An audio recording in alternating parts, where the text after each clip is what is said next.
everyone, welcome to the Fantasy Football Funhouse on the Fantasy Football Advice Network. I'm Mason, your host, and this is my dad, Grindberg. Yeah. I'm super excited to finally be doing my own fantasy football show. Fantasy football is such a fun hobby, and I can't wait to share it with you all. Every Tuesday after school, I rush home to see if I won my matchups. It's like my own little adventure. I play in 2 leagues on Sleeper, and doing fantasy with my dad makes it even more special. Yeah, buddy. In this exciting new show, we're here to help kids and beginners jump into the thrilling world of fantasy football, mixing in some epic superhero and villain themes along the way. In episode 1, we'll dive into the fundamentals, sharing why fantasy football is so awesome and talking about our favorite players. We'll also preview the Superpowered Game of the Week, featuring the Baltimore Ravens versus the Tampa Bay Bucs. Plus, we'll also reveal this week's heroes of the week, Chuba, Hubbard, and Dell, alongside the villains of the week, Downs and Breece Hall. Will your lineup emerge victorious or fall victim to the chaos of fantasy football?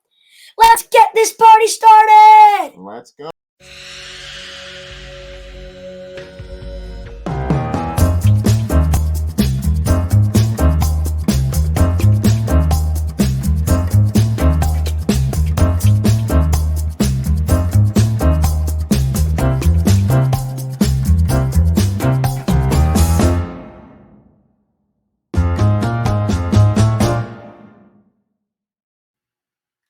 How sweet is that? Welcome into the Fantasy Football Funhouse.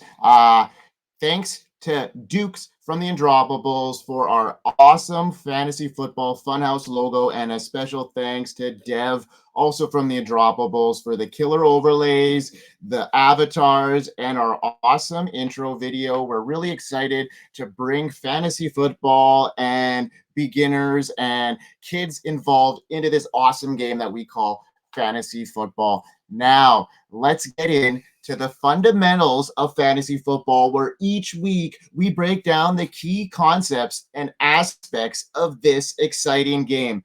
This week, Mason and I are diving back into the basics to discuss why fantasy football is so amazing. For me, one of the best parts is the thrill of pretending to be a real NFL general manager, pulling off those wild trades that can make or break your season. Mason, what about you? What do you love most about fantasy football, bud? That's a tough question, but I really enjoy trading as well. Though I might go a little overboard sometimes. But what I love even more is the excitement of winning. There's nothing like beating someone and then saying, "What about that win I snatched from you?" One time I beat my uncle by 0.04 points. Can you believe it? I won by the tiniest margin. When I first started playing fantasy football, things were a lot different. Yeah, well, when did you start playing fantasy football? Last year? I think it was a little bit earlier than that. Yeah. Like 3 years ago, you set me up with an ESPN league. Yeah, and that's when ESPN used to run. Now we got Sleeper, which has completely changed everything, and Sleeper is great. So Mason, how old are you, buddy?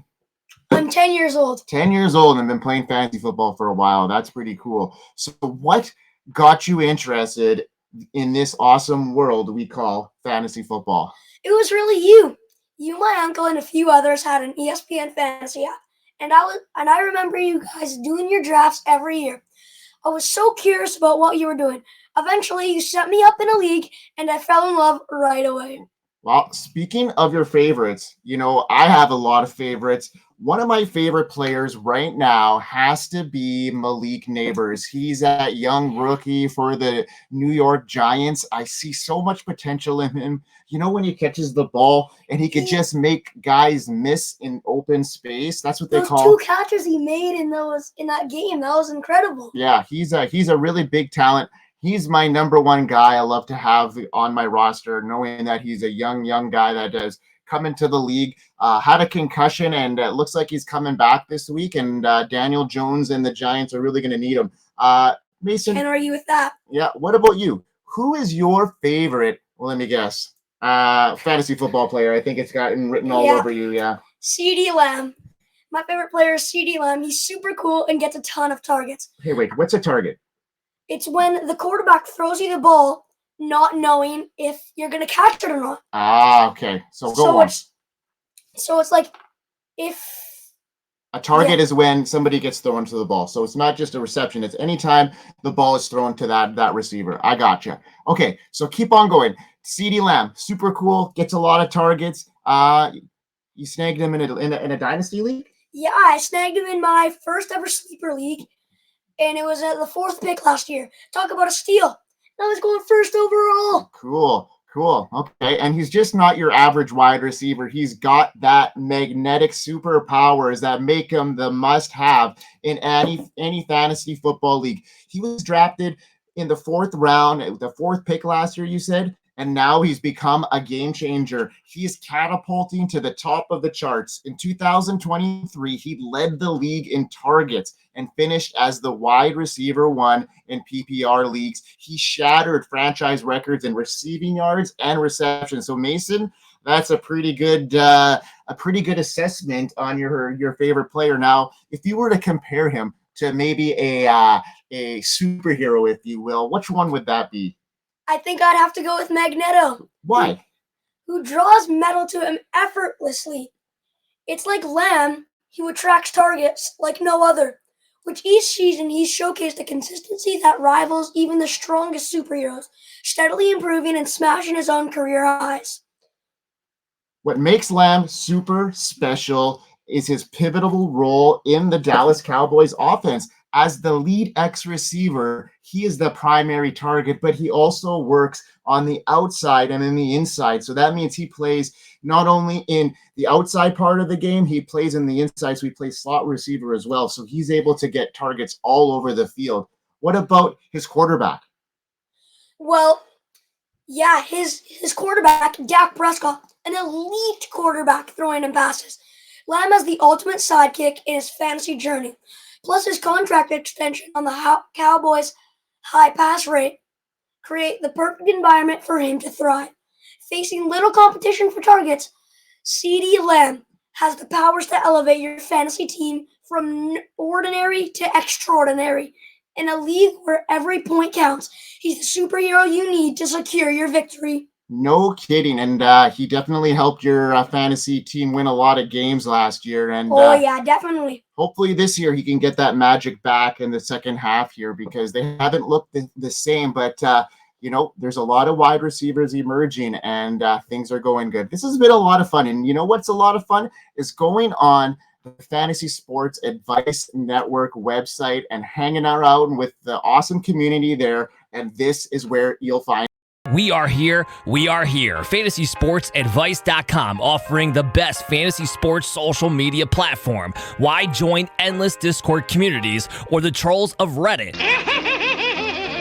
Fantasy Sports Advice is a community designed to help you win with 24/7 support. Go to FantasySportsAdvice.com and become a pro member for unlimited access. Again, go to FantasySportsAdvice.com today. We are breaking down the game of the week. The game that is going to superpower our lineup to victory. This week is a battle between the Baltimore Ravens and the Tampa Bay Buccaneers. Here's Grindberg with the breakdown. So this is our super powered game of the week preview, where we think this game is going to super power our lineups to fantasy victory. So we want players that are going to be playing in this game in our lineup. So the Tampa Bay Buccaneers will don their superhero capes as they host the Baltimore Ravens in a primetime matchup loaded with thrilling storylines. Can the Buccaneers, the formidable defenders of the gridiron, thwart the league's leading rushing attack, helmed by the electrifying Lamar Jacksons? Fans are eager to see if Jackson will channel his inner MVP and unleash a performance worthy of a hero he is. As the Bucs take the national stage, the question remains, which version of the Buccaneers will emerge to battle this powerful foe? With a revamped offensive strategy, they will rely on the run game to shine and hope for a balanced performance from their dynamic duo. Chris Godwin, and Mike Evans. Evans, who are like Batman and Robin of the receiving core. I just love the way Chris Godwin has moved back to the slot position, and now he's a top 12 wide receiver. And returning to their fortress, Raymond J. Stadium, the Buccaneers come off a challenging 2-game road stint, splitting battles with their division rivals. Both teams enter this epic showdown at 4-2, and the stakes couldn't be any higher. The Ravens, having rebounded from a rocky 0-2 start, have found their groove and are ready to unleash on a brand of chaos. With Derrick Henry joining the ranks, the Ravens offense is now a superhero team in its own right, fully equipped to take on any defense that stands in their way. The battle between Baker Mayfield and the Ravens defense promises to be a showdown for the ages. Mayfield has transformed into a quarterback superhero this season, racking up 15 touchdowns and over 1,500 yards passing. Ultimately, this matchup is not just a game, it's an epic clash of two 4-2 teams vying for playoff positioning. Showcasing the talent and strategy worthy of a comic book heroes, the Buccaneers will need their offense to channel their inner Avengers and their defense to rise to superhero status if they hope to vanquish the Ravens in front of their home crowd. With so much at stake and an electrifying showdown ahead, Buccaneers versus Ravens is undeniably our superpowered game of the week.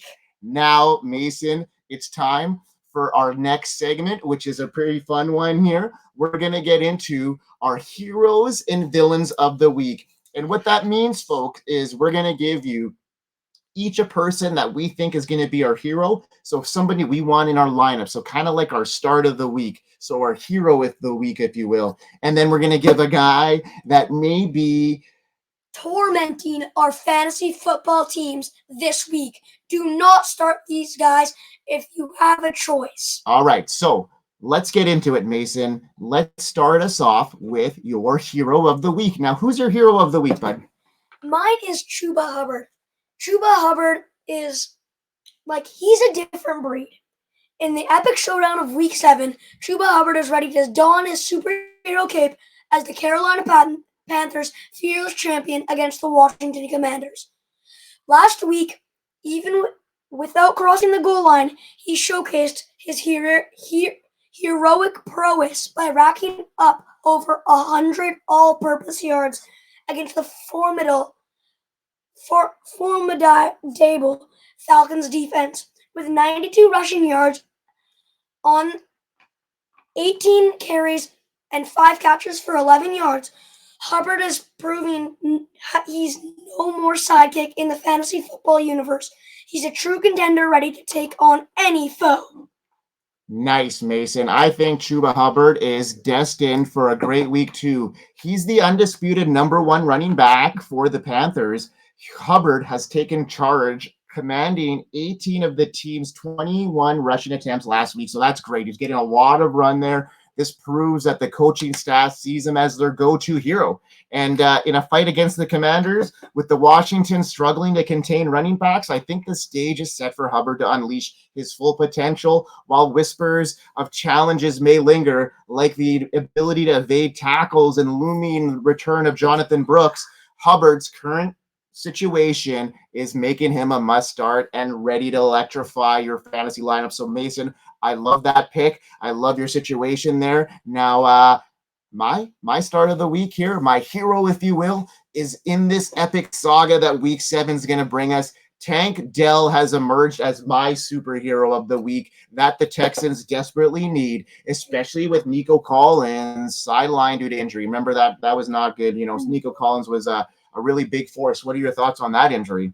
Well, Nico Collins, he was sort of like their go-to guy. He was their best receiver. And with him out, that's a crucial injury. And as you guys know, the Texans traded for Stephon Diggs this season, which is their current wide receiver 1. And they're going against a tough defense. So now the defense has a very strong cornerback, but the other players they're not as good. So Stephon Diggs is their wide receiver 1. Tank Dell's that wide receiver 2. So he's going to be getting a lot of targets. I really like that pick. Oh, yeah, and with Nico Collins out, I think Dell's got that golden opportunity to unleash his superhero potential. Last season, when he was in full health, he consistently dazzled as the top 10 wide receiver he was before he was injured. So I think this showdown against the Packers is particularly favorable for our hero. Their secondary has struggled against agile and dynamic wide receivers, making this the perfect battleground for Dell to exploit mismatches and showcase his speed. I'm looking for a big game from him, and I'm ready for him to move in a right position for your fantasy team for victory, solidifying his status as the ultimate hero for your fantasy league. Prepare for a liftoff. Now, Mason, we got some down players this week, and why don't you talk about your villain and what type of villain is going to embrace our lineup this week in fantasy football? Well, my villain has to be Josh Downs. He's going against the very tough Dolphins defense, which has literally every position covered. This week, Josh Downs fully embraces his inner villain and prepares to face the Miami Dolphins, a defense that strikes terror into the hearts of wide receivers everywhere. Ranked 3rd in the league against the pass, the Dolphins are a formidable force, ready to extinguish any aerial assault. With their ruthless defensive tackles, Downs is poised to be smothered and suffocated, transforming him into a fantasy football fiend who could drag your team into the abyss of despair. That's right, man. And it's a high-stakes showdown in fantasy football, and it's clear Josh Downs is the villain you want to stay clear of. While his recent performance have made him somewhat flee in the highlight reels, the combination of a relentless defense and a shifting quarterback dynamic could turn your championship dreams into a waking nightmare. That's right. Anthony Richardson is returning to the lineup, and we know what Joe Flacco did for Josh Downs. So I'm expecting that connection with Richardson. Shattered. Gone. Well, I think it's going to be okay. Downs has been okay with Richardson, but I just think that this matchup against Miami is going to be tough for him. So, yeah, if you have other options this week, I would be going ahead and sitting Josh Downs as my villain as well. Now, I got a villain here that you folks are probably going to be a little bit upset about hearing because, Breece Hall has been a guy we drafted really, really early in drafts, and dark shadows are appearing. He was great last week after that coaching change, but the ultimate fantasy villain is ready to unleash chaos in your lineup because we think he's safe. But he's playing the Pittsburgh Steelers, and the Steelers are ranking 4th in the league against the run. Hall is entering a fortress of doom where opportunities will be scarce as a hero's last-minute rescue. While he has been displayed flashes of brilliance, especially last week, recent upheavals in the Jets' backfield dynamics make him more of a deceptive trickster than a reliable fantasy starter and ally each week. Even after his valiant effort last week where he amassed 113 yards, 5 catches, the dreaded Steelers defense stands ready, prepared to get in Hall's plans for domination. So keep Hall benched if you can. Obviously, it's going to be hard, but I just don't expect a huge week from him. So temper your expectations, folks, for Breece Hall. And yeah, our villains, our superheroes, our game of the week has been covered, Mason. Next week, we're going to bring in a segment called what? Top fives, maybe? Top 5, like it could be candy, it could be players even. Yeah, so we don't know yet. We're going to do a top 5 every week at the end of our show to add a little bit of fun to it. And yeah, Mason, I think you did a really good job on your first show. It's been an epic first episode of the Fantasy Football Funhouse. Thanks for joining us on this wild adventure through fantasy football, superheroes, and villains. We hope you picked up some valuable tips and feel pumped to tackle your matchups this week. A huge shout out to Mason for doing a great job today. He really brought energy and excitement. Remember that if you're drafting your team, making trades, or setting your lineup, it's all about having fun and enjoying the game with friends and family. Shout out to Dev and Dukes once again for hooking us up big time on our dressing and our show. Everything was awesome and really, really humbled and so appreciative of the support. And thank you Fantasy Football Advice Network, Fantasy Sports Advice Network, for giving us the platform. We really appreciate the support. Don't forget to tune in every Saturday morning for more fantasy insights, thrilling previews, and our heroes and villains of the week. We can't wait to see how your team performs. Until next time, may your lineups be strong, your victories be plentiful. This has been the Fantasy Football Funhouse on the Fantasy Football Advice Network, powered by the Fantasy Sports Advice Network. Mason, why don't you tell everybody, wish them good luck, end the show, take our viewers home, and we'll say goodnight to everybody. Thank you so very much for listening to our first Fantasy Football Funhouse, and I hope you tune in every Saturday for more amazing content. Thanks, everybody. And like we say on every one of our shows on the Fantasy Football Advice Network, on the forecast and the PAT, we hope you win. We hope you win. There you go. Peace out, everyone.